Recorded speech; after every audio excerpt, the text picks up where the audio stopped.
Hey guys, Dustin with Florit, and bare feet wanted.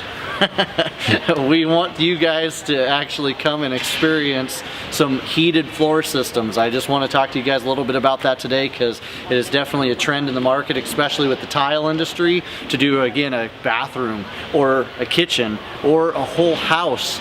Better yet, let's turn that heat up and actually be able to heat your whole house with it. Not just warm the floor, literally heat the house with it. So again, we have lots of different options we can give you. Actually, JC and I were talking earlier even about putting it outside in the concrete and melting your snow with it. We have all different types of heat. I know a lot about it. So again, if you guys got any questions, feel free to come in, talk to me. Again, really fun facts. I'm gonna touch base with you guys on a few of these real quick. First one, electricity turns to heat at 99.9% efficient. So get that. I don't care if you're running that little baseboard heater, if you're running a sun heat or this heated floor system, electricity turns to heat at 99.9% efficient. So now you might go, okay, well then why do I want one type of heat source versus another? Okay, well let's touch on that real quick. You might have a forced air furnace in your house right now, or that little electric baseboard heater or whatever else. There's different ways that you can heat. You can do what's called forced air, where you're actually heating the air, or you can do radiant heating, and then there's a few other forms of heat as well. We're gonna touch base on those two right now because the forced air furnace has to heat that air around you.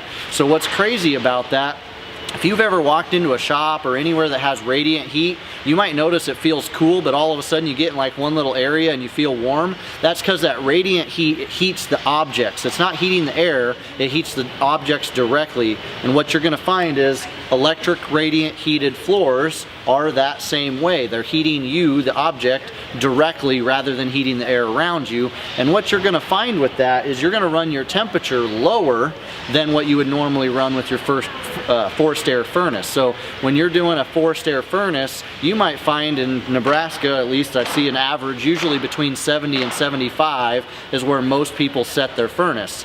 We see a lot of radiant heat customers go in and setting their furnace at like 65. They're almost running 5 to 10 degrees lower because again, it's heating them directly rather than heating the air around them.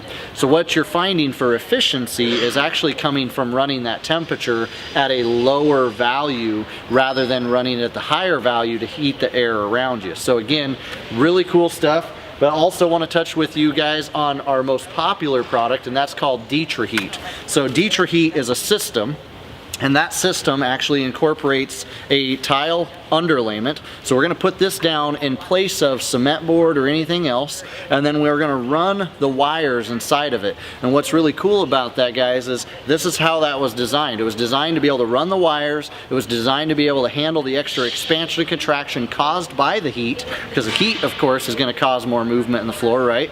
So this product was specifically designed to do that for you. And they even came out with a new one that has a thermo break on the back, because on concrete, we can increase your heat output by 70%, which is crazy. I mean, really think about that. You lose 70% by putting the heat directly on concrete without a thermo break. That thermo break allows the heat again to come up, and you're getting a lot more efficiency. Definitely worth the money to go with that product versus just the traditional heated system.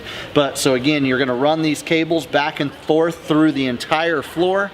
That's going to allow that tile to warm up, and radiant again will start to kick out their heat directly to you, so that's warming you, the object. And we can put any type of tile over the top of this specific system. But again, guys, that's not the only option. So my son at home, as example, he actually has his basement bedroom. We've ran the heat inside of a concrete layer, and we put down products like Amtico over the top of it. Or at my house as well, just as an example, I have a space out in my garage where I keep paints and all the other stuff. It's kind of my little man cave, if you will, where we actually have that heated with our radiant heat system in the concrete, just as a heat source in there. It's the only heat source in that room, and insulated properly, it is enough to heat that area. So again, guys, just wanted to touch with you on the awesomeness of heated floor systems. And so again, you got more questions, stop by, see us. Love to talk to you about it. With that, have a great day.